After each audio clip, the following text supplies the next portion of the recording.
Hello, ladies and gentlemen.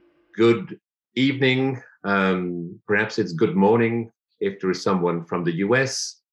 My name is Dick Veerman. I'm hosting this G.A.P.P.A.P meeting, the new one on the African state that I didn't know about.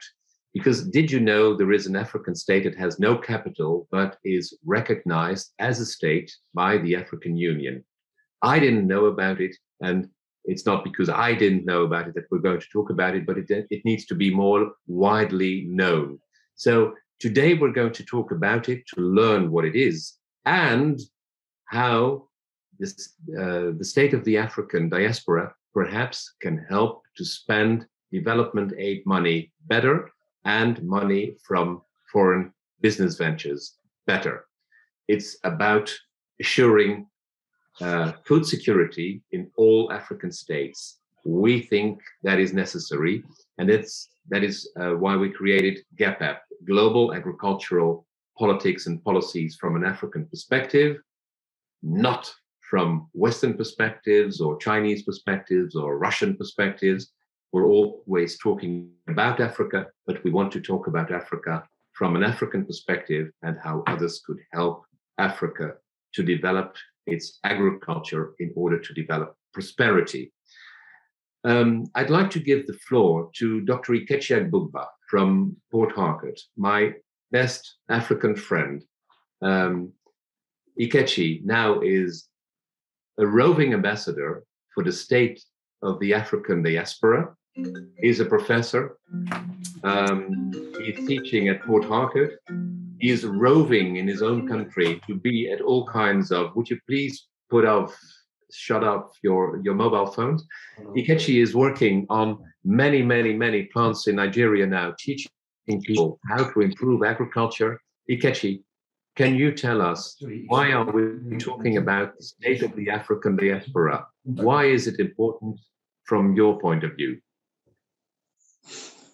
Thank you very much, Dick, for this meeting. Thank you for how this meeting, the G.A.P.P.A.P came up, and how you have also been very involved in spearheading it, with Julie, Bianca now, and Anishka, and even Cone, and the entire crew. So permit me to recognize the presence of very notable persons here from the diaspora community. We used to greet with Uhuru. Uhuru is a salutation, and I know that the Prime Minister may be here by now. Dr. Eileen told me that the Prime Minister will be here, of the state of the African diaspora. Now, yes, I'm here. Yes. You're welcome. Please come in, and Anushka, can you bring the spotlight on him as well? You're very welcome. Hello, nice to meet you. Yeah. Good afternoon, everybody, Excellencies. Thank you for your invitation. Yeah. There's a way we greet our Prime Minister. We greet him with Uhuru. Uhuru. Yes, exactly. Thank you, Doctor. We can also say Ubuntu as well, because we are people that are very privileged to be part of the transformation process of our continent. And yes, His Excellency Dr. Georgestin, who is based in France, Paris, France. You're welcome. And what is the role of diaspora organizations in championing solution? As a diaspora expert, aside being a roving ambassador to the state of the African diaspora, I am also a diaspora expert, not with SOAD now, but with another diaspora, with another African group diaspora group. Some persons do not know that I am a diaspora expert. I am involved in building capacity with farmers as a diaspora expert in my own field of agriculture. Now, diasporas are viewed as very important agents of economic and social development in countries of origin, but governments often lack, that knowledge and capacity sometimes in engaging them effectively, at scale. recognizing diaspora's role in crisis situations, specifically their role in supporting post-crisis recovery processes. Their role cannot be overemphasized. And I'm happy that Honorable Kennedy Bandi is also here. And on Ambassador Jasmine, Ambassador Dr. Regina is also here. Now, diasporas can also play an important role in economic development, especially in countries of Africa where those diaspora groups emanated from within Africa. Beyond their well-known role as senders of remittances, diasporas can also promote trade and foreign direct investment, create business and support entrepreneurship and transfer new knowledge and skills. And of course, there are types of diasporas, which we have the African Development Diaspora Institute, and some of them are also here. We have the Nigerian diaspora. We have other diaspora groups from all parts of Africa. And we have the African Youth Diaspora Organization. Dr. Eileen has been the one championing that, and I am even a senior advisor there as well. So there are a good number of diaspora communities. Can I say that African community of persons from the same country of origin living in another country or countries are regarded as African diaspora? They are, they are considered as community if they are consciously collaborating in bringing, in championing, the cause of transformation. So I will stop here to give Dr. Eileen and to bring in the PM himself, Uhuru PM. Uhuru, Dr. Ikechi-Agbuba. Thank you, Dr. Ikechi. Thank you, Dr. Ikechi. So with permission, is it okay for me to invite the Prime Minister of the State of African Diaspora to explain exactly what SOAD is? I think he's honorable, but in a much better position to explain SOAD than I do. After all. Okay, so I invite the Prime Minister in and Eileen. So put the spotlight off me, and Eileen, I'd like to have you and the Prime Minister in, please. Okay, thank you. I will speak after the Prime Minister, of course. Thank you. Prime Minister, please. Good afternoon. Thank you, all of you, for your invitation. Yes, to reinforce Africa through the diaspora and the diaspora through Africa is really the mission of the State of the African Diaspora, SOAD, the acronym. The SOAD was created 3 years ago during the summit of the African Union. There are already 5 regions on the continent: North, South, East, West, and Center. But the African Union decided that there is, in fact, another region, the 6th region, that is the diaspora, including 350 million inhabitants. Some of them left Africa 1, 2, or 3 generations ago. Others left Africa 2 or 3 centuries ago or more in the context of deportation, but all of them are of African descent. So to have a network in life is always important. If you have a good network, you will find a job, an apartment, an internship for your child, a doctor if need be, a lawyer also. But if you don't have any network, you will be, of course, in trouble. That is the same for countries and even continents. Countries like Israel, Lebanon, Rwanda, China do benefit from their diaspora and work in close relationship with their diasporas. Africa has a huge diaspora because of history, and all these people who had to leave Africa and were often forced to leave Africa.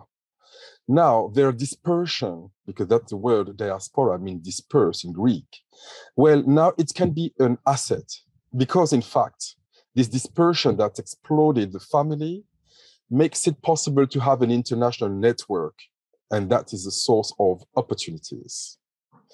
So that's why we have created that state, a state without borders, obviously. And it means that we have a constitution, we have a government which I'm leading, we have a parliament, we have a royal chamber.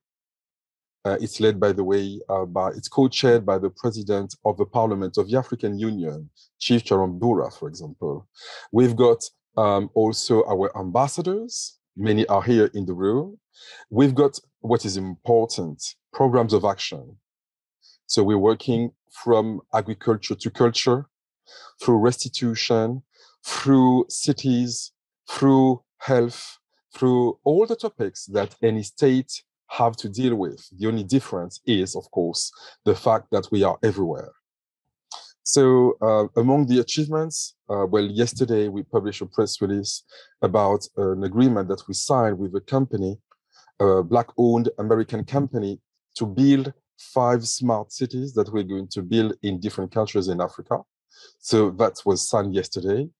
2 weeks before, we were in Benin with President Talon to welcome the artifacts that were detained in France, but after our campaign, these artifacts were sent back to Benin, and there is also a law voted in the European Parliament. We're also discussing with the Vatican about restitution and reparation. So these are some of the things that we have done. We have created a currency, for example. We are working with different countries in particular, not only the African Union, not only in Africa. At the moment, for example, we are discussing a cooperation agreement with India. We are working also to establish our rockets. So the first African rocket will be launched by the end of this decade in partnership with India. Well, if they are interested, but I believe they are. So that's what we are discussing at the moment. So there are many aspects that we are working on. And of course, I'm very happy to discuss with you as well. Thank you, Your Excellency. And Eileen, please come in. I don't know what to do now, but please come in. And I think the two of you should discuss. So, Prime Minister, you have indeed explained what the SOET is doing. And obviously, I didn't know about it. What is it doing? How does it relate to the African Union, indeed, and to individual countries? And what can you contribute? I don't know. So, Dr. Eileen, are you going to explain that? And perhaps you can do that in a duo. Please explain how the state of the African diaspora relates to the African Union and individual countries, and all the other diasporas that are there. I'm sorry that I gave you a surprise, but I hope it's a pleasant surprise that the Prime Minister is with us. I think he's best. It's a great honor. It's a great honor. Yes, it is indeed. Yes. I think any topics related to SOET, the state of African diaspora, should be best explained by the Prime Minister. So I'm going to defer the questions that you just asked to him. And after his honorable speak, then I will follow up with basically my take. Thank you. Prime Minister, is it okay for you to help to answer Dick's question? Yes, for sure, Dr. Eileen, thank you. Thank you. Thank you. So yes, regarding the African Union, in fact, I received a mandate from the former president of the African Union to operate on the diaspora and give structure, to quote his words, to this entity. And I was invited by him to the summit 3 years ago. We have another connection because, as I said, the president of the Parliament of the AU is also the president of the Royal Chamber of SOAD. And another mechanism of cooperation is through our currency that has been recognized by the African Central Bank. So we are well connected. However, we are independent. And that is very important for us and even for the African Union. You know, I have to confess that when I first discussed with Mrs. Zuma, who was in those times the president of the Commission of the African Union, she told me, we need you to support us, but we need you to remain independent from us, because ourselves, we are not independent enough. More than 50% of our budget is coming out of Africa. Therefore, if you are not independent yourself, there is no way how you could possibly support us. So I took these words into consideration. So we are totally independent, but in collaboration. So now regarding the different countries, that also depends. And for example, we've got cooperations with Mauritania to work on modern slavery.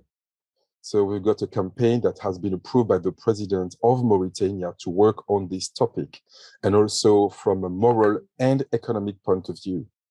The cities that we're going to build, of course, will be built in different countries based on agreements with kingdoms and governments. The campaign for restitution, it's because we had an agreement with Benin, and that's why we operated for Benin first. But we have also another one with Congo, and we managed to have a law voted in Belgium for restitution to Congo, because we were allowed to do so on their behalf. And by the way, I'm going to Congo in 2 weeks for a conference on restitution. And now other countries like Sierra Leone, Liberia, and Ivory Coast, for example, are requesting us to support them because they're a little bit jealous of Benin, which is very fine. They need to get on board.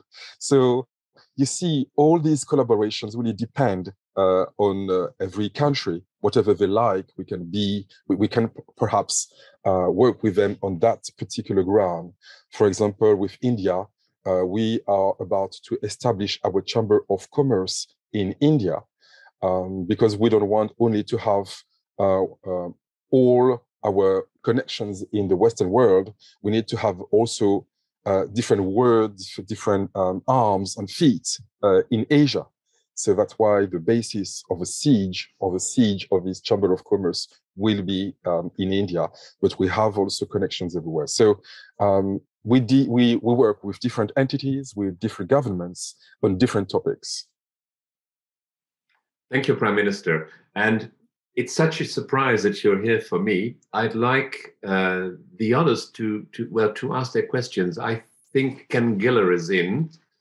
Ken Giller is a famous agronomist. He's British.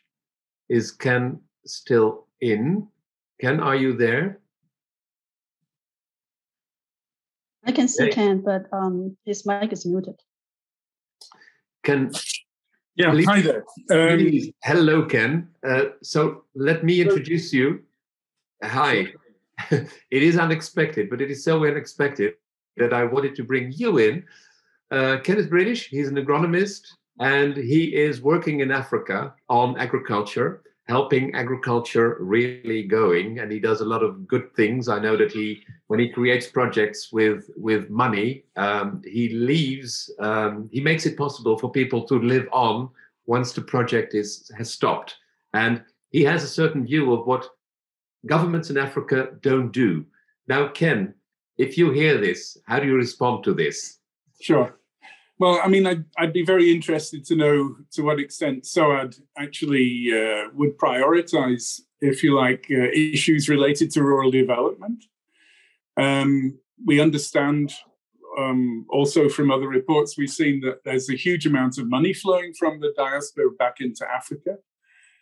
But of course, to what extent, in a sense, can you and your colleagues direct that money towards rural development or towards addressing some of the more critical problems in the different countries? That would be a kickoff question for me. Okay. Yes. It's true that, in fact, the diaspora brings every year the equivalent of $65 billion, according to the World Bank. So depending on the countries, that represent, for example, 13% of the GDP of Senegal, 26% of the GDP of Liberia, or 70% of the GDP of Sudan. So it's not something that is small compared to the different countries. However, this money only helps on the family basis, because children send money to their brothers and sisters to pay school or to pay bills or to pay hospitals if need be, and that is certainly essential. So it is survival money, which is quite important. But Sure. to come from survival to actual development is something else. For example, whatever the amount of this money, it cannot create collective leverage. For example, you are not going to create a university based on individual remittance. You're not going to build a factory based on that. So we need to create mechanism to make sure that the people are not going to pay the bill for each family for electricity, but they are able to build the factory for electricity. That way will make electricity cheaper. So I'm not saying that people should forget about their families, not at all. But on top of that, they could bring more revenues collectively to create structures and infrastructures to go beyond survival. Sure. How can we do that? In fact, the people who send money are already doing their best. I doubt that they could send more money.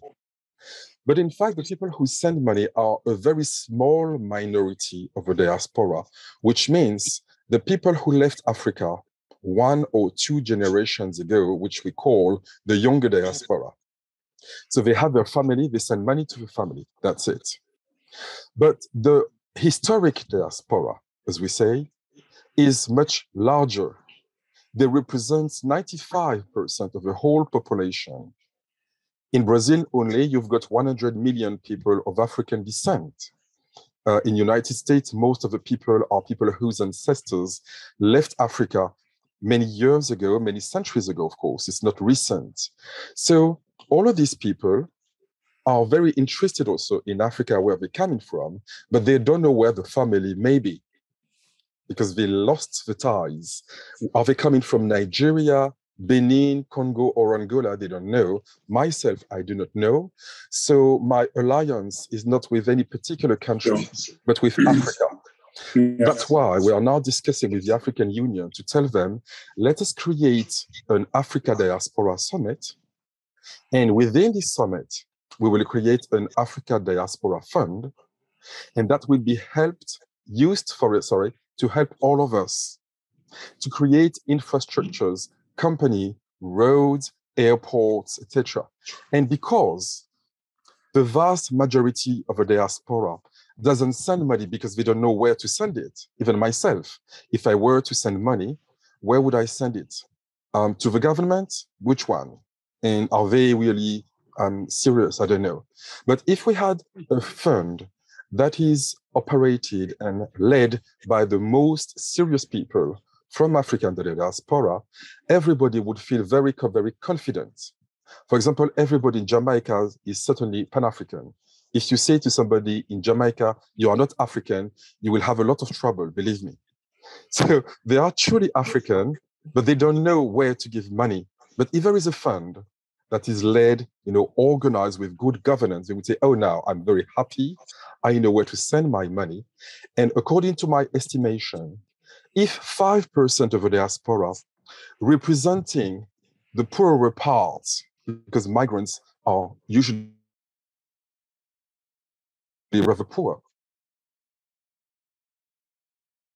So if they are poor and not $1,000 to Africa every year, I do believe that if we work seriously, I think that in 10 years or 15 years, we might reach more than $1,000 billion from 100% of the diaspora, not only 5%.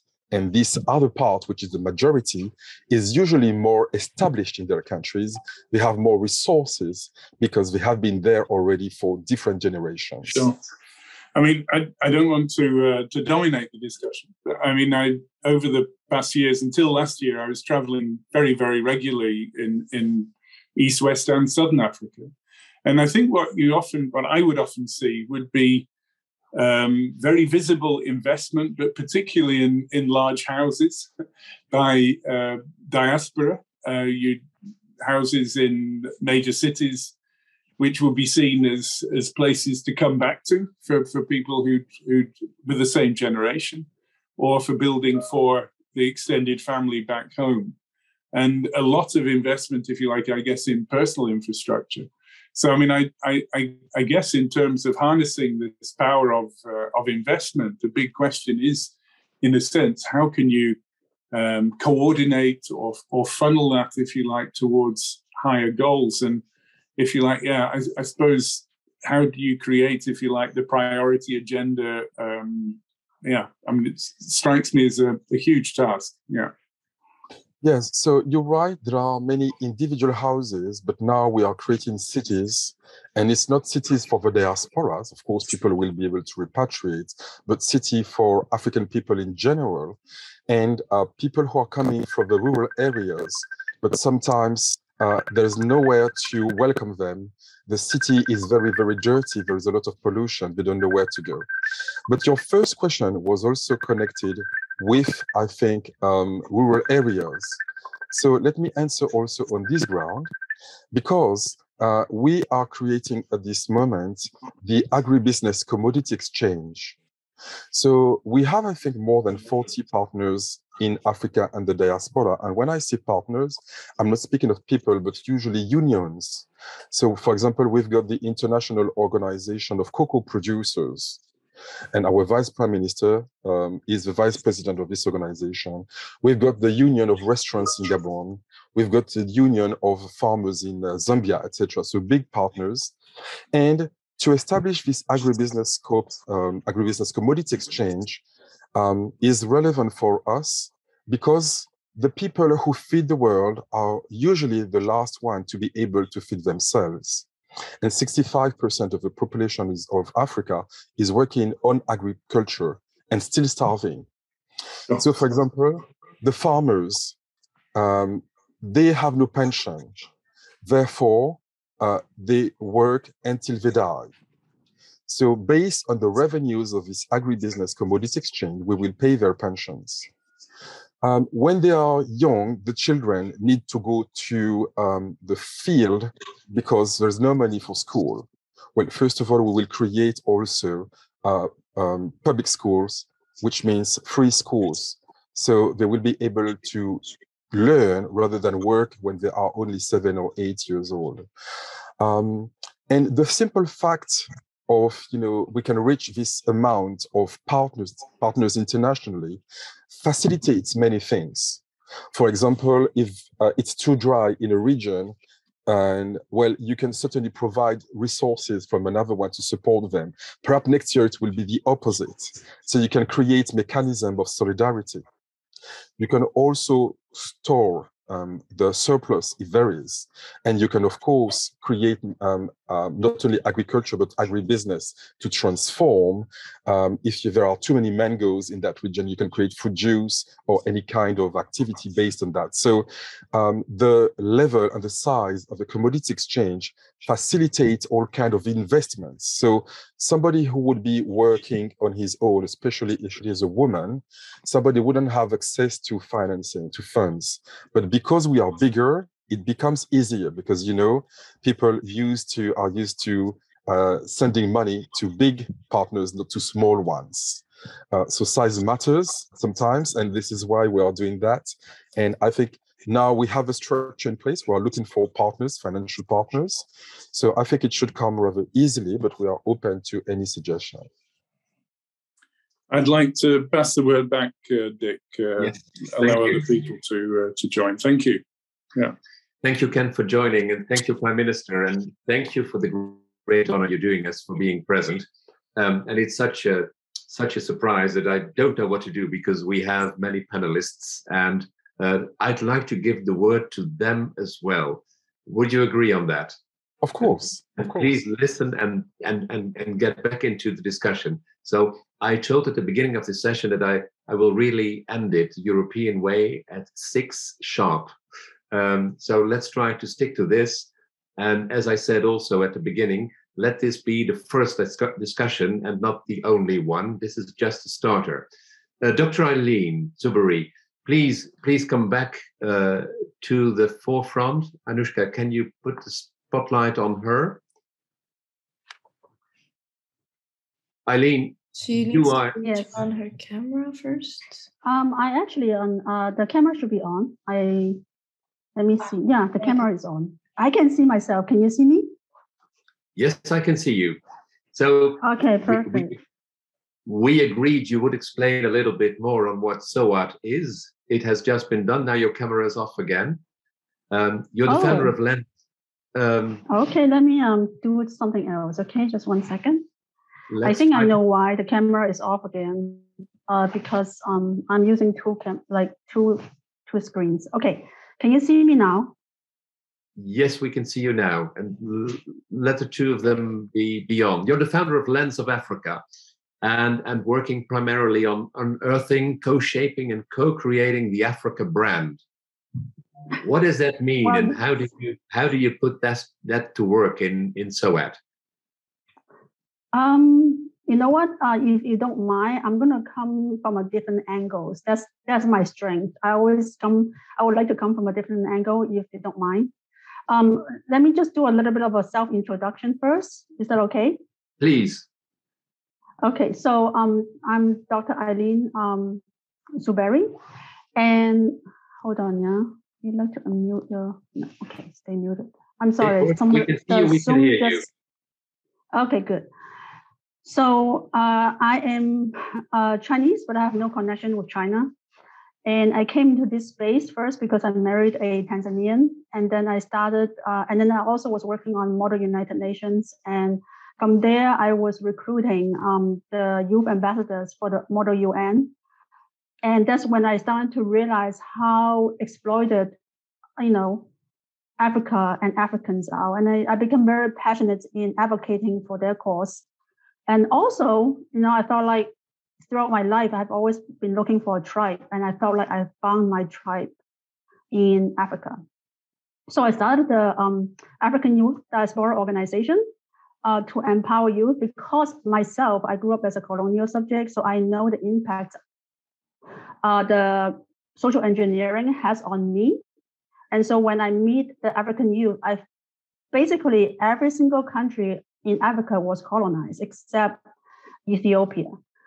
And the effect was very long lasting and is still lasting to today. And I would like to see basically going back home, helping them to really like identity paving back home, right? So that's really what I'm passionate about. And I see our organization as a bridge builders.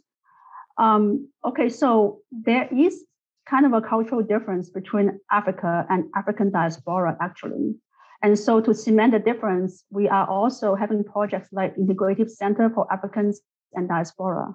We also work with the Network of Traditional Rulers and the Paramount Chief of Africa, because in Africa, as Ken may know, any project that you want to launch on the ground is important to have buy-in from the kings and the traditional rulers. So they are very much a foundation of the African communities. So I wanted to also touch upon a little bit on one of the questions that was posted to us. Suppose European government would be willing to couple remittances with their development money, what could be done better, and what could the governance would have to look like? So from my point of view, we know that there's impacts from World Bank, from IMF, from different countries, in the forms of NGOs and things like that. And they pour money in, they don't do de-risking. Because I'm also coming from the financial sector, they don't do de-risking. Risk management is very much an issue in the investment channel to Africa. So I feel like that really needs to be emphasized. However, more than logistical infrastructure, Africa needs social infrastructure.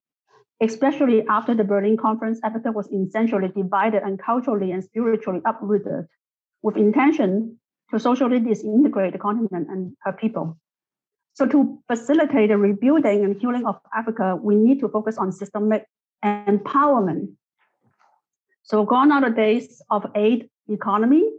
Is just another instrument of controls by neo-colonial powers for creating crippling dependency. So what Africa needs are goodwill and respectful strategic partners. You can call that a knowledge transfer or skill transfer. Those who take their time to understand African histories and the damage done by the colonial construct. The slogan, Africa for Africans, is not just an advertisement. It means methods to nurture citizens of the continent, including mechanism ensuring the capital recirculation within the African continent. Breaking down of the intercontinental trading barriers, such as what G.A.P.P.A.P is doing, unification of socio, tribal, religious sectors, and social sectors, including gender, age, class, language separations. We're talking about unity here. So in short, we're best focused on systemic resource management, because if you look at Africa, they have everything. What is lacking is a systemic way of utilize, how do I say that, distributing it, right? And also they need culturally sensitive disagreement resolution. And I think that to summarize in one word, in that aspect is self-determination. We have so many people, like so many countries has goodwill to want to come in. Whenever they see a conflict, they want to come in and they want to help. But the thing is, it's much more empowering if we just leave them alone. When I say, I go between Africans and, outside people outside of Africa. I know that there's a lot of people that has goodwill and want to help, but eventually it's important to have self-empowerment. So as partners, what you can do to help is to also help in terms of the brand Africa, the Africa brand. Like in the US, I don't know about in Europe, but in the US, when we talk about Africa, we talk about poverty, we talk about Boko Haram, we talk about little kids with big bellies and flies in the eyes, which is totally not true. It's very distorted. I think we need to focus on the strength of Africa instead of its, just keep emphasizing the things that is no longer true for Africa, right? So we'd like our sincere partners to support the Africa and the African people and the African diaspora in this vision. Thank you. Thank you, Dr. Eileen. That was a very clear one. What you're saying is, and I'm reading from my notes, it is about systemic resource management. We need strategic partners for empowerment and for unity in Africa. And now the money is being poured in without this systemic view and without the goal of empowerment. That is what you're saying. Right. I would like to see fair share. That's really important. From both sides. If we are going to help, we're not going to help as like a savior, but we're going to come in as a partner, equal partners. Because, I have never met a race of people that I have so much respect for. And I would like to see equal partnership. Okay, thank you. And you're very well placed to say so, as being from Chinese origin. Thank you very much. That is impressive. I'd like to call Kenneth Gabandi to the forefront now. Thank you, Dr. Eileen. Kenneth, you are the director of the German federal government African-German Information Center. That is a lot of words, just like G.A.P.P.A.P. It's an acronym with a lot of letters for social business and recognition of migrants' certificates. When I first met you, I was impressed by the numbers you were throwing at us, and I would have asked you, please throw some numbers on it, on the remittances, et cetera, but that has already been done. Dr. Eileen presented what Africa needs. It needs a coherent view. It needs coherent development, and it needs development from the goal of empowerment, making people enthusiastic, empower them, and let them do it by themselves the African way. So this was the question. We didn't rehearse, we didn't prepare, but why is SOAT best placed to do so? Because indeed, that is what I think as well. I was trained as a political philosopher, as I told you, and it is about how to create communities, that function, and that have the enthusiasm to co-create their world. So why is SOAT well positioned to do that? Well, I think basically I might be the wrong person to answer that because in fairness, I'm hearing about SOA also like you for the first time. And so the concept sounds good, but if I want to take it from a very different perspective as somebody who has been in the diaspora for the past 27 years, who has also actually led also one of the biggest diaspora organization, which is NIDO, with over 20 million Nigerians in the diaspora. I think let us probably take it, put it in perspective. And that the fact is a fact now that we have over 1.4 billion Africans, people of African origin in the diaspora, spread across Europe, Asia, Latin America, and the Caribbean, and so on and so forth. I think it's because of this, the gigantic number of the diaspora in the Africans in the diaspora that the African Union, created the 6th region. I was personally in Paris in 2013-14 when the African Diaspora Europe 6th region was launched.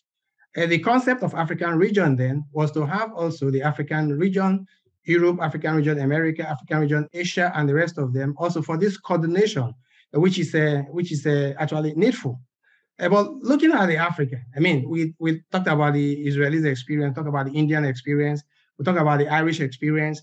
When we talk about these fantastic diaspora success stories, we also have to take into consideration they are a country compared to Africa as a continent, and so it's much easier when you look at the Israel and the Indian, diaspora compared to the African diaspora, and that is why I think it was the initiative of the African Union to create the African diaspora. Now let's take a very specific approach. Since and before the official declaration of the African diaspora as the 6th region, Africans in diaspora have a very strong affinity to the continent. They put together several initiatives, including health mission, including investment mission, including youth empowerment mission, and so on and so forth. And so that is actually, that pre-existed before the African Union. Take particularly the Nigerian, even if you look at the European diaspora, we have the Challenge Cameroon. Challenge Cameroon is one of the biggest Cameroonian diaspora organizations that have done a lot of massive investment in Cameroon, with or without the help of the government. You look at the Kenya have what we call the SACCO. The SACCO are also business organization where they build companies, they build estates purely financed 100% by the diaspora to be able to develop their country. If you look at NIDO, which is actually, like I said, Nigerian Diaspora Organization, is the largest diaspora network with 5 bodies in the 5 continents of the world: Asia, America, Europe, and America. Of course, the figures have been thrown around, but at least between 2016 and 2019, the World Bank and the PricewaterhouseCoopers indicated that the money that the diaspora remitted to Nigeria, supersedes the oil revenue from Nigeria, and concluded that without this diaspora input, that the country would have gone bankruptcy. Now, if Nigeria can do this, and the Kenyan can also invest in their agricultural areas and in their housing industry, it means that while we look at the African diaspora as a bloc, it is also very important to look at the peculiarities of those countries and how they wish to organize themselves to support their country. And like I said, the Challenge Cameroon is a very good example. The SACCO in Kenya is a very good example, and the NIDO is also a very good example.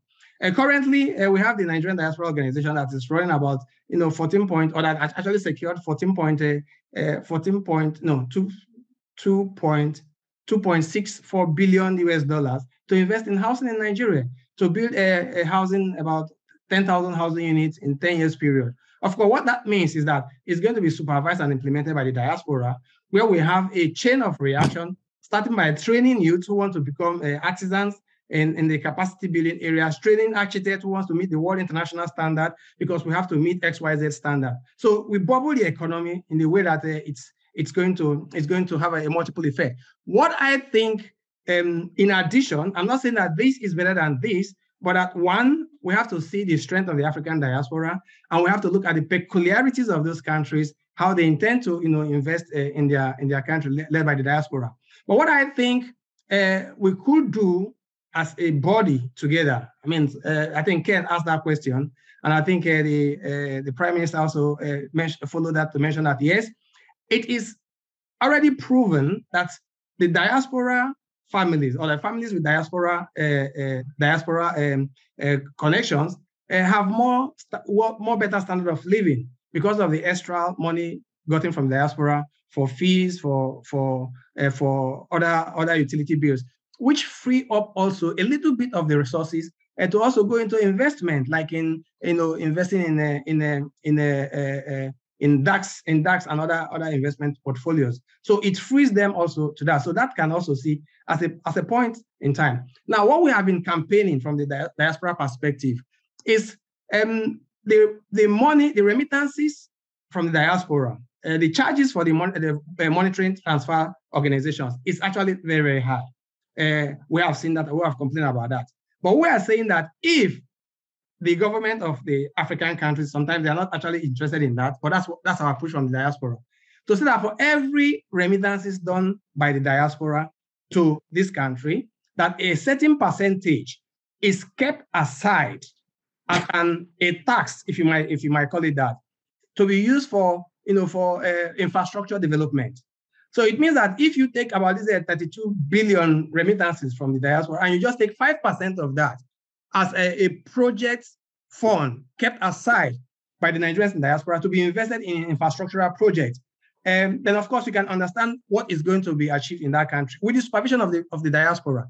So part of the cooperation we also want from your organization, apart from being specific in the food area, is to also see how we can also lobby this international community to agree to a diaspora tax in quote, rather than charging 5% for every 100 euro you remitted, to charge 2.5% and dedicate the remaining 2.5% for infrastructural project for that particular country. I think we can look at it from that area. Like I said, I wouldn't speak much about the first one you mentioned because I don't have much preview on that. But like I said, having served the diaspora for about 14 years, these are the issues that have confronted us, which we think when we put our heads together, we should be able to address the specific issues of the country, and by so doing, alleviate the socio-economic problem of the continent. I will stop here for now. Okay, thank you, Honorable Kenneth. This meeting is too short to discuss everything, so we'll need sequence. I'd like to ask to the spotlight Regina Annam and Yemi and Ambassador Jasmine, who is in the room as well.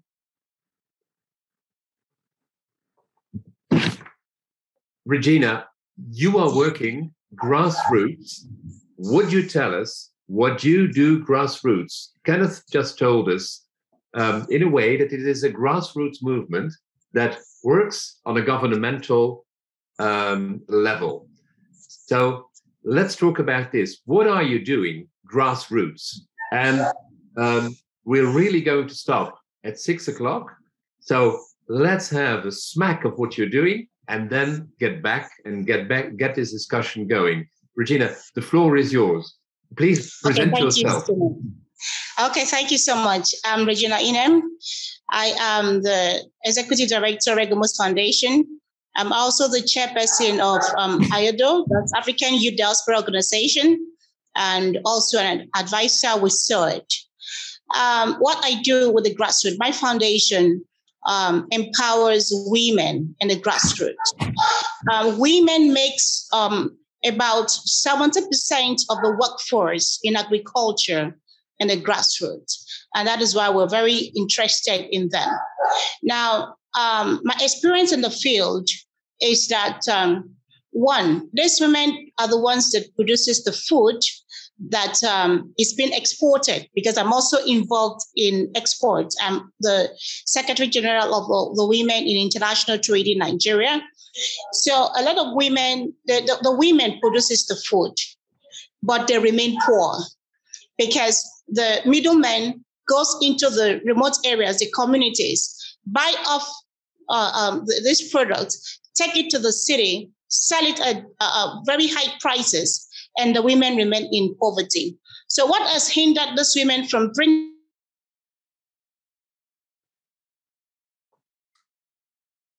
Oh dear, poor connection.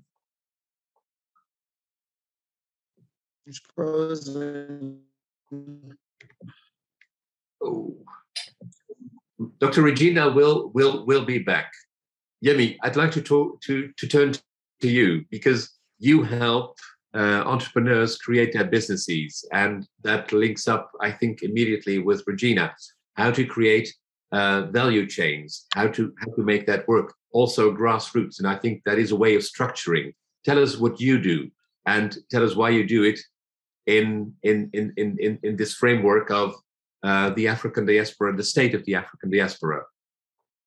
All right, thank you, everyone. It's been a wonderful conversation, and thank you, Prime Minister, for being able to join us. It's been amazing. I'd like to start by saying the future of Africa is the diaspora. That is, the future of African leadership is the diaspora, and the future of the world is interracial.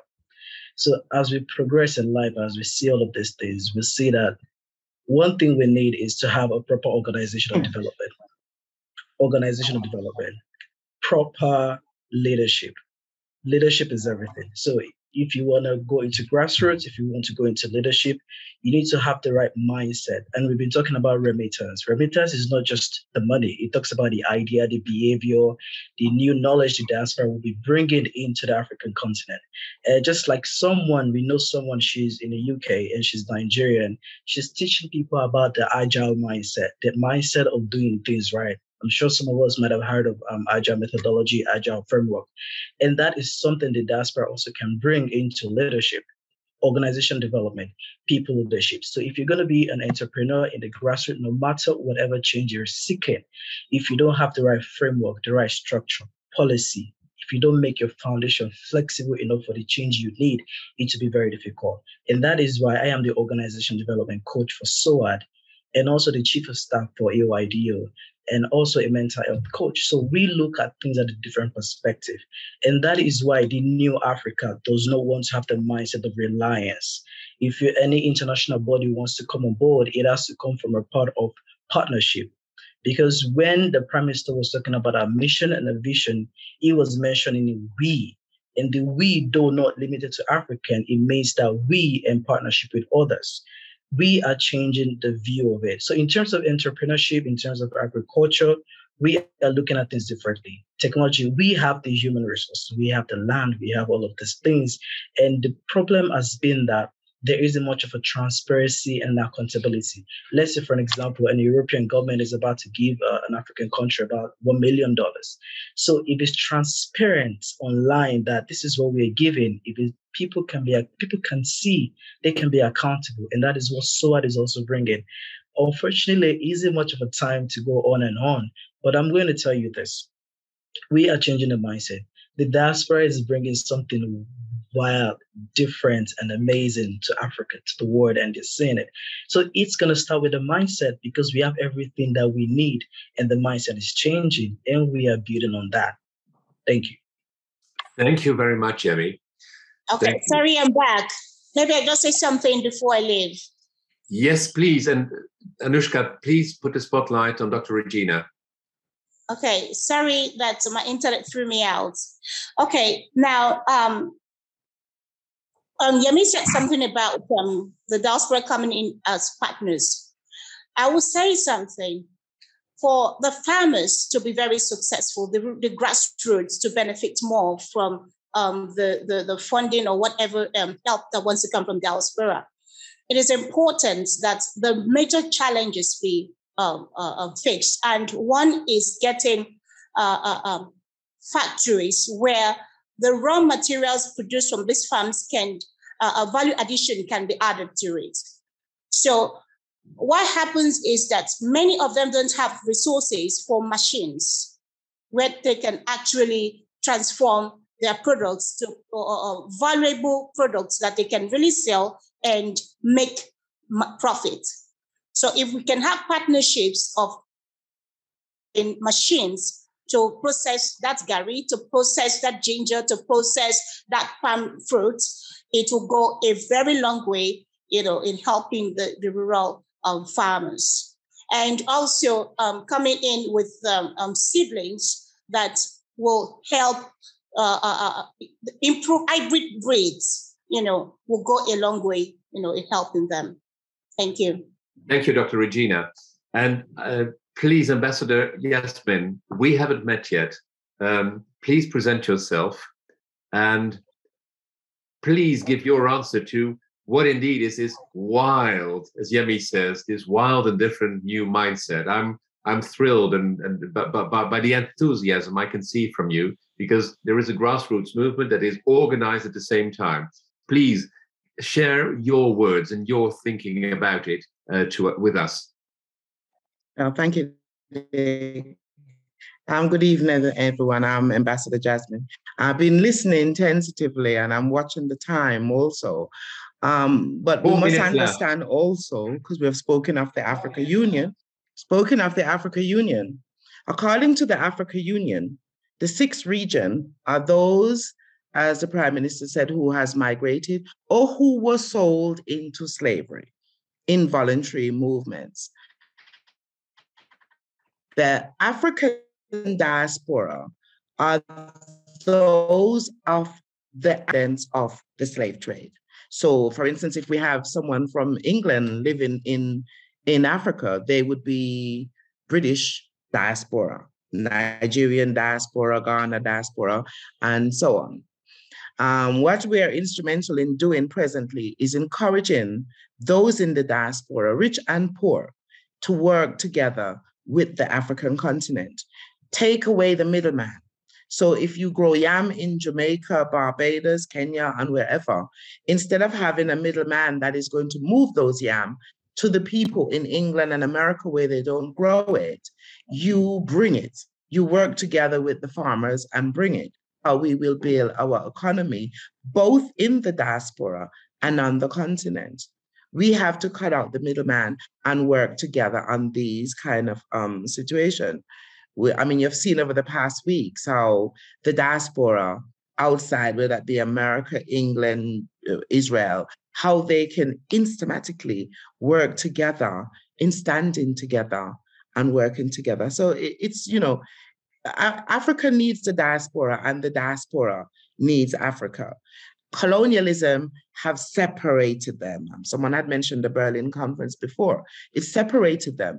And then at the same time, have splintered the continent. So if you go into Nigeria, you would have all these different tribes and languages also, even though it's Nigeria. If you come into where I am in Ethiopia, we have 85 different languages, but yet we're all Ethiopian. And incidentally, my teaching is that all those of color is Ethiopians. We have to really go back to look at who we are and who we were to come together today as one nation. I am in Ethiopia, and if I want to trade with Nigeria, I cannot send money to Nigeria, and Nigeria cannot send money to me. So the colonials have said it to make sure we're not able to move money. I can't even send Western Union to Kenya next door. They have worked it well. And this is why things like the Lumi comes in handy, because the Lumi travels, it doesn't need a visa. It travels around the world so we can trade with one another, no matter where we are. And we must look at these things. Don't wait for anyone to tell us, yes, it's time to do. The Africa Free Trade is started, it's launched. So we just find those buyers and sellers and start trading and build our economy in the 6th region, in the diaspora, and on the continent. I think that's it. Thank you. Thank you, Ambassador Jasmine. That was a wonderful speech. And now it is almost 6 o'clock, and let's stop here to pursue. And Prime Minister, I'd like to call you back into the forefront. Anushka, can you please? Yes, there you are again. I think this was wonderful. I'm thrilled by, I was trained as a political philosopher, and I see that the world is falling apart. And what I experienced here is the other way around. You're getting together. You have this common will. You have this, you want to be united again, and you unite yourselves from everywhere in the world. And the identity is back in Africa. And it is not about identitarianism. This negative thing about it, but the positive thing about it, you're really sure you want to be Africans and want to build Africa. What we intended to do is bring together, but we mustn't discuss it. We'll have a new conference on that, a new webinar on that, how to perhaps couple remittances by formal, informal structures, as you are. That is, we got an impression there, how to couple development aid money, not to be neo-colonialist again, but to do it in the interest of Africa. So let's talk about that and next time. Thank you very much. And Prime Minister, I'd like to give the final words to you. Well, thank you very much, Mr. Veerman. So yes, I have many of our ambassadors or MPs here around. I'm very happy to see them again. I'm sure they will be able to continue that conversation and report to me about the developments. But yes, because you mentioned about philosophy, I can tell you that the birth of a nation is something that does not often happen. Most of the time, it happens after war or division. The birth of our nation is coming from a desire to reunite and come again together. So it's not coming out of war, but coming out of love. Thank you. Thank you very much. On these final words, I end this webinar. Thank you very much. Thank you all for attending. The next one will be February and the last Thursday of January, but this one we will pursue it in a different way. Thank you very much. See you next time. And Prime Minister, thank you very much. It was a great honor to have you. Thank you, and have a nice week or weekend.